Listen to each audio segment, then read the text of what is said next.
Welcome दोस्तों, इस video में हम लोग देखेंगे कि न्यूक्लियोफिलिक सब्स्टिट्यूशन रिएक्शन आखिर है क्या। तो चलिए स्टार्ट करते हैं।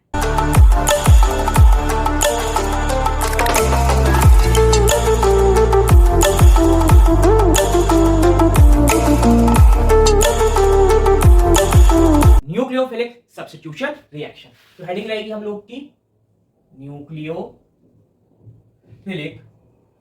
Substitution reaction. अब जब भी हमारे पास एक रिएक्शन प्रोसीड करती है या रिएक्शन अकर होती है तो हमारे पास एक मॉलिक्यूल होता है जिसको हम लोग कहते हैं सबस्ट्रेट।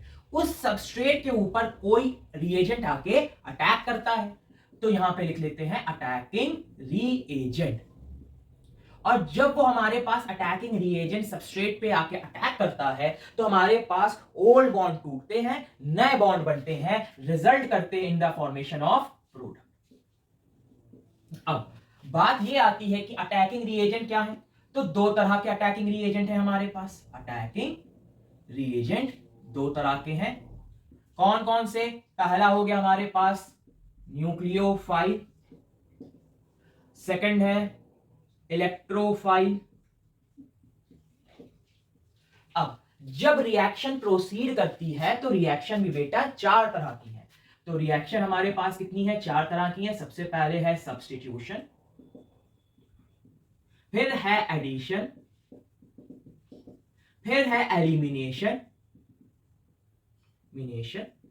और फिर है हमारे पास रीअरेंजमेंट। तो हम लोग कौन सी रिएक्शन पढ़ेंगे? सब्स्टिट्यूशन पढ़ेंगे, और उसमें हमारे पास सबस्ट्रेट में अटैकिंग रिएजेंट क्या होगा? न्यूक्लियोफाइल। अब सब्स्टिट्यूशन रिएक्शन क्या है और एडिशन रिएक्शन क्या है, यहां पे देख लेते हैं। तो यहां पे लिखा हमने सब्स्टिट्यूशन और यहां पे लिखा एडिशन। तो सब्स्टिट्यूशन रिएक्शन है और एडिशन रिएक्शन। सब्स्टिट्यूशन रिएक्शन होता है सैचुरेटेड हाइड्रोकार्बन में, तो क्या हो? सैचुरेटेड। एडिशन किसमें होता है? अनसैचुरेटेड हाइड्रोकार्बन में।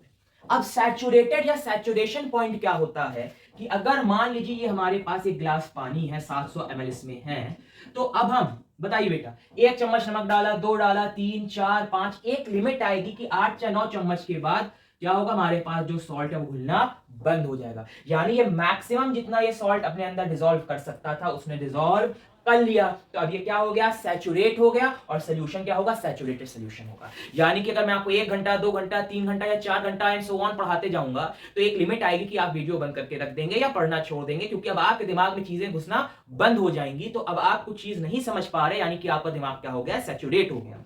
सिमिलरली जैसे कि अगर मान लीजिए हमारे पास इथेन है, तो इसमें जो मैक्सिमम नंबर ऑफ हाइड्रोजन लग सकते थे वो लगे हुए हैं, तो ये हमारे पास क्या कहलाता है? सैचुरेटेड कहलाएगा। सिमिलरली अगर यहां पे डबल बॉन्ड होता तो ये अनसैचुरेटेड है, क्योंकि यहां और यहां पे अभी भी हमारे पास क्या लग सकता है? हाइड्रोजन लग सकता है अगर हम डबल बॉन्ड हटा लें। सिमिलरली अगर इथाइन होता तो यहां पे ट्रिपल बॉन्ड है, तो इसमें अभी मैक्सिमम नंबर ऑफ हाइड्रोजन नहीं लगे हैं। ऊपर दो और दो नीचे लग सकते हैं, तो ये क्या हो गया? अनसैचुरेटेड हो गया। तो सैचुरेटेड में अगर हमें कोई चीज ऐड करनी है तो यहां से हमको एक हाइड्रोजन को निकालना पड़ेगा, फिर आके हमारे पास कोई चीज आके लगेगी। तो सैचुरेटेड में हमारे पास सब्स्टिट्यूशन रिएक्शन होता है और अनसैचुरेटेड में हमारे पास क्या होता है? एडिशन रिएक्शन होता है। देखिए एक एग्जांपल आपको देते हैं सैचुरेटेड और अनसैचुरेटेड का। जैसे कि फॉर एग्जांपल ये हमारे पास क्या है? सैचुरेटेड हाइड्रोकार्बन यानी कि एल्केन है, और इसमें हमने ऐड किया Cl2। तो यहां पे अगर हमें Cl को ऐड करना है बेटा तो यहां से H को हटाना पड़ेगा। H यहां से निकलेगा in the form of HCl, ये वाली जगह खाली हो गई तो यहां पे आके लग गई क्लोरीन। तो ये जो रिएक्शन है ये हमारे पास क्या कहला रहा है? सब्स्टिट्यूशन। कौन सा ट्यूशन? सब्स्टिट्यूशन। सिमिलरली अगर हमारे पास यहां पे क्या होता? सॉरी बेटा, H रहेगा। यहां पे डबल बॉन्ड, यहां पे हमारे पास हाइड्रोजन है, तो अगर इसमें हमने Cl2 ऐड किया तो ये वाली जगह खाली है, तो यहां पे सटाक से आके क्लोरीन और क्लोरीन लग जाएगी, बाकी जगह क्या है? हाइड्रोजन। तो ये वाला कौन सा एडिशन हो गया? एडिशन हो गया। ठीक। तो जब हमको न्यूक्लियोफाइल को आके जोड़ना है, न्यूक्लियोफाइल को जोड़ना है, और अगर सैचुरेटेड कार्बन है हमारे पास, सैचुरेटेड हाइड्रोकार्बन है हमारे पास, तो यहां पे हमारे पास क्या होगा, सब्स्टिट्यूशन होगा। और अगर न्यूक्लियोफाइल अगर लग रहा है अनसैचुरेटेड में, तो हमारे पास क्या होगा, एडिशन रिएक्शन होगा। चलिए इसको नोट कर लीजिए तो फिर बताएं मेरा, ठीक है। तो यानी कि हम लोग पढ़ रहे हैं न्यूक्लियोफिलिक सब्स्टिट्यूशन रिएक्शन। तो न्यूक्लियोफिलिक सब्स्टिट्यूशन रिएक्शन क्या होता है और हमारे पास कितने तरह के न्यूक्लियोफिलिक सब्स्टिट्यूशन रिएक्शन होते हैं। तो हमारे पास अगर हम देखें बेटा, न्यूक्लियोफिलिक सब्स्टिट्यूशन रिएक्शन दो तरह के होते हैं। एक होता है SN1, पहला प्रकार का SN1 है, दूसरे टाइप का हमारे पास क्या है, SN2। ठीक, इसका मतलब है हमारे पास न्यूक्लियोफिलिक यूनिमॉलिक्यूलर, ठीक है, unimolecular nucleophilic substitution reaction, unimolecular nucleophilic substitution reaction. Two मतलब दो, bimolecular nucleophilic substitution reaction. अब यहां पे जो SN1 में यहां से छोटा सा n, यहां पे n के बाद 1 लिखा है, और SN2 में यहां पे हमारे पास क्या लिखा हुआ है, 2 लिखा है। ये हमारे पास बताता है ऑर्डर ऑफ रिएक्शन कितना है हमारे पास, 1। ये बताता है कि ऑर्डर ऑफ रिएक्शन कितना है, 2। ऑर्डर ऑफ रिएक्शन का मतलब क्या है, यानी कि अगर हम SN1 की बात करें, किसकी बात करें, SN1 की बात करें, तो जो रेट ऑफ रिएक्शन है, यानी जो रिएक्शन किस गति से होगा, वो डायरेक्टली प्रोपोर्शनल है किसके, सबस्ट्रेट के कंसंट्रेशन के ऊपर। अगर सबस्ट्रेट का कंसंट्रेशन ज्यादा है तो रेट ऑफ रिएक्शन भी ज्यादा होगा, सबस्ट्रेट की कंसंट्रेशन कम है तो रेट ऑफ रिएक्शन भी, यानी जिस रेट से हमारे पास जिस गति से रिएक्शन होगा वो भी कम होगा। सेकंड है SN2, तो इसमें इसका मतलब है कि जो रेट ऑफ रिएक्शन है वो डायरेक्टली प्रोपोर्शनल हमारे पास सबस्ट्रेट की कंसंट्रेशन पे, अब और किसके कंसंट्रेशन पे डिपेंड करती है, SN2 है ना बेटा, तो हमारे पास अटैकिंग रिएजेंट की भी कंसंट्रेशन पे डिपेंड करती है। यानी अगर लिखना चाहें तो सबस्ट्रेट की कंसंट्रेशन पे डिपेंड करेगी, और किस पे डिपेंड करेगी, अटैकिंग रिएजेंट क्या है हमारे पास, न्यूक्लियोफाइल। अभी बताया था ना हमने, कहां लिखा था, ऊपर लिखा था बेटा, यानी कि अगर सबस्ट्रेट है और सबस्ट्रेट पे आके अटैकिंग रिएजेंट आके रिएक्ट करता है, तो हमको क्या मिलता है, प्रोडक्ट मिलता है। तो अगर यूनिमॉलिक्यूलर है यानी कि SN1 है, तो जिस गति से या जिस रेट से हमारे पास रिएक्शन प्रोसीड करेगा वो किसकी कंसंट्रेशन पे डिपेंड करेगा, सबस्ट्रेट की कंसंट्रेशन पे डिपेंड करेगा। सबस्ट्रेट की कंसंट्रेशन कम होगी तो जो रेट ऑफ रिएक्शन है या जिस गति से रिएक्शन हो रहा है वो कम होगा। सबस्ट्रेट की कंसंट्रेशन अगर ज्यादा है तो जिस रेट से हमारे पास रिएक्शन होगा वो हमारे पास क्या होगा, ज्यादा होगा, क्योंकि सबस्ट्रेट की कंसंट्रेशन ज्यादा है। यानी कि रेट ऑफ रिएक्शन ज्यादा होगा अगर सबस्ट्रेट की कंसंट्रेशन ज्यादा होगी, रेट ऑफ रिएक्शन कम होगा अगर सबस्ट्रेट की कंसंट्रेशन कम होगी। और यहां पे जो रेट ऑफ रिएक्शन है SN2 में वो किस पे डिपेंड करती है, substrate as well as attacking reagent that is nucleophile. अगर न्यूक्लियोफाइल की भी कंसंट्रेशन ज्यादा होगी हमारे पास तो रेट ऑफ रिएक्शन बेटा ज्यादा होगा। अगर न्यूक्लियोफाइल की हमारे पास रेट ऑफ कंसंट्रेशन कम होगी तो हमारे पास रेट ऑफ रिएक्शन भी कम होगा। सबस्ट्रेट की कंसंट्रेशन ज्यादा होगी तो रेट ऑफ रिएक्शन भी हमारे पास ज्यादा होगा। सबस्ट्रेट की कंसंट्रेशन कम होगी तो रेट ऑफ रिएक्शन भी हमारे पास कम होगी। तो SN2 का मतलब है यहां पे जो 2 है वो 1 है, वो हमारे पास क्या है, ऑर्डर ऑफ रिएक्शन 1 है, ऑर्डर ऑफ रिएक्शन क्या है, 2 है। ऑर्डर ऑफ रिएक्शन का मतलब ये है कि हमारे पास जो रेट ऑफ रिएक्शन है वो ओनली डिपेंड्स अपॉन सबस्ट्रेट। और यहां पे जब हमारे पास क्या लिखा है SN2 है, 2 का मतलब है ऑर्डर ऑफ रिएक्शन 2 है, तो यहां पे जो हमारे पास रेट ऑफ रिएक्शन है वो किस पे डिपेंड करती है, सबस्ट्रेट प्लस सबस्ट्रेट की कंसंट्रेशन पे प्लस अटैकिंग रिएजेंट की कंसंट्रेशन पे दैट इज न्यूक्लियोफाइल। नोट कर लीजिए। चलिए अब SN1 रिएक्शन क्या है आइए देखते हैं। ठीक है बेटा, तो SN1 का मैकेनिज्म देखेंगे, SN1 का मैकेनिज्म देखने जा रहे हैं। तो SN1 का मतलब क्या है, यूनिमॉलिक्यूलर न्यूक्लियोफिलिक सब्स्टिट्यूशन रिएक्शन। ये कितना है, 2 स्टेप प्रोसेस है। क्या है बेटा, 2 स्टेप प्रोसेस है। पहले स्टेप में हमारे पास क्या होता है, आयोनाइजेशन। क्या होगा, आयोनाइजेशन एंड फॉर्मेशन होगी, एंड फॉर्मेशन ऑफ कार्बोकैटायन। और क्या बनता है, कार्बोकैटायन बनता है। Second, ionization and formation of carbocation हो गया। सेकंड में हमारे पास क्या होता है, अटैकिंग होगी किसकी, न्यूक्लियोफाइल की, किस पे, कार्बोकटायन पर। तो यहां पे लिख सकते हैं attack of nucleophile on carbocation. पहला वाला स्टेप स्लो है, दूसरा वाला स्टेप फास्ट। अब दिखाएंगे कैसे, SN1 मैकेनिज्म को हमेशा बेटा किससे दिखाते हैं, 3 डिग्री कार्बोकैटायन से शो करते हैं।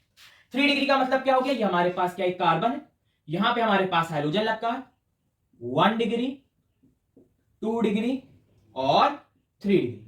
यानी ये जो कार्बन है ये क्या है, 3 डिग्री है, क्योंकि ये 3 कार्बन से अटैच्ड है। अब होगा क्या, पहले स्टेप में होगा आयोनाइजेशन, यहां से हमारे पास बॉन्ड टूटेगा, तो यहां पे हमारे पास क्या होगा, हेट्रोलिटिक फिजन। हेट्रोलिटिक फिजन का मतलब है कि जब यहां पे हमारे पास बॉन्ड टूटेगा तो एक पे ज्यादा इलेक्ट्रॉन होंगे, एक के पास कम इलेक्ट्रॉन होंगे। तो यहां पे हमारे पास क्या हुआ, ये CH3 इसके इलेक्ट्रॉन कम हो गए, तो इस पे आया पॉजिटिव चार्ज। पॉजिटिव को कहते हैं कैटायन, कैटायन कौन बन रहा है, कार्बन, तो इसको कहेंगे कार्बोकैटायन प्लस X माइनस। और ये हमारे पास क्या है, स्लो। तो ये क्या हो गया हमारे पास, स्टेप पहला। तो फर्स्ट स्टेप में क्या है हमारे पास, क्या है, 3 डिग्री एल्किल हैलाइड है, होमोलिटिक फिजन हुआ, हेट्रोलिटिक फिजन हुआ, यानी कि जो हमारे पास इलेक्ट्रॉन है वो क्या हुए, टूटने के बाद अनइक्वली डिस्ट्रीब्यूट हुए। तो एक के पास ज्यादा इलेक्ट्रॉन है, दोनों इलेक्ट्रॉन एक्स के पास है, तो माइनस, इसका इलेक्ट्रॉन चला गया तो हमारे पास प्लस। अब क्या है, स्टेप 2, दूसरा स्टेप क्या कहता है, attack of nucleophile on carbocation resulting in the formation of nucleophilic addition reaction. तो हमारे पास क्या बन गया है, कार्बोकैटायन बन गया है, CH3 एंड CH3, और ये क्या है, कार्बोकैटायन। यहां पे हमने क्या ऐड किया, न्यूक्लियोफाइल। तो अब हमारे पास क्या हो जाएगा, ये न्यूक्लियोफाइल जाके धाक से इससे चिपक जाएगा और जुड़ जाएगा, तो ये हो गया न्यूक्लियोफाइल। ये है CH3, ये है CH3 और ये है CH3। ये स्टेप क्या है, फास्ट, पहला वाला स्लो, दूसरा वाला फास्ट। तो ये हमारे पास कॉर्ड प्रिफरेबली शो करेगा, 3 डिग्री दिखाएगा। अगर हम प्रायोरिटी दिखाएं, कौन सा आसानी से SN1 शो करता है, तो 3 डिग्री वाला सबसे आसानी से शो करता है। उससे मुश्किल से कौन शो करता है, 2 डिग्री वाला, और सबसे कम कौन शो करता है, 1 डिग्री का। यानी कि सबसे इजीली हमारे पास SN1 रिएक्शन किसमें होगा, 3 degree, then 2 degree and then 1 degree. Note कर लीजिए इसको। अब SN1 मैकेनिज्म हो चुका है, अब क्या है, SN2 मैकेनिज्म।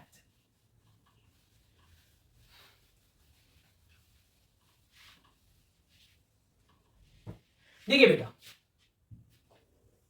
पता ही होगा, तो ये क्या है, SN2 का मैकेनिज्म हम लोग पढ़ने जा रहे हैं। SN2 मैकेनिज्म ये क्या है, 2 स्टेप मैकेनिज्म है। वो क्या है, सिंगल स्टेप। क्या बेटा है, सिंगल स्टेप मैकेनिज्म है, एक ही स्टेप में होगा। बॉन्ड ब्रेकिंग और बॉन्ड फॉर्मेशन एक साथ होगा, ठीक, पहली बात। और जो हमारे पास लीविंग ग्रुप है और जो हमारे पास न्यूक्लियोफाइल है, लीविंग ग्रुप हमारे पास लीव करेगा, न्यूक्लियोफाइल आके जुड़ेगा साइमल्टेनियसली, ठीक है। तो यहां पे लिख सकते हैं leaving group that is halogen X leaves, and हमारे पास जो न्यूक्लियोफाइल है, nucleophile attacks simultaneously resulting in the formation of transition state, resulting in formation of क्या बच्चे लोग, ट्रांजिशन स्टेट। अब ये सब क्या बात हुई, यानी कि एक ही स्टेप है हमारे पास, 2 स्टेप में होता नहीं, ठीक, और एक साथ हमारे पास होगा, यानी कि प्रिफरेबली किससे दिखाएंगे हम लोग, 1 डिग्री से दिखाएंगे। यानी कि यहां पे H, यहां पे H, यहां पे H और यहां पे क्या था, X, ठीक। अब होता यह है कि जैसे ही न्यूक्लियोफाइल आएगा, तो इसको हम ऐसे दिखा देते हैं, H एक्स एच एक्स, ये न्यूक्लियोफाइल इसमें घुस रहे हैं और ये जो हमारे पास लीविंग ग्रुप है ये इसमें से क्या कर रहे हैं, निकल रहे हैं। और ये जो बीच की कुछ चीज बनी है इसको हम लोग कहते हैं ट्रांजिशन स्टेट, ट्रांजिट कर रहा है, यानी एक से दूसरे फेज में या एक से दूसरे स्टेट में ये ट्रांजिट कर रहा है, यानी कि बदल रहा है। इसको क्या कहेंगे, ट्रांजिट मतलब बदल रहा, यानी ट्रांजिशन स्टेट है इसकी, जो कि क्या है, हाईली अनस्टेबल, इसमें ये आपको मिलेगा नहीं, और जो कि क्या है हमारे पास, हाईली अनस्टेबल, अनस्टेबल। अब इसके बाद हमारे पास क्या होगा, ये जो x है वो आके यानी कि वो निकल जाएगा, तो H और यहां पे आ गया न्यूक्लियोफाइल और ये आ गया H। तो ये हमारे पास क्या हो गया, SN2 का मैकेनिज्म। अब कौन आसानी से बेटा लोग SN2 मैकेनिज्म शो करता है, तो 1 डिग्री बहुत आसानी से शो करेगा, फिर 2 डिग्री शो करेगा और सबसे मुश्किल में क्या करेगा, 3 डिग्री में करेगा। ठीक है, तो नेक्स्ट वीडियो में मैं आपको ये बता दूंगा कि SN2 1 2 3 क्यों ऑर्डर फॉलो करता है और SN1 3 2 1 ऑर्डर क्यों फॉलो करता है। Thank you.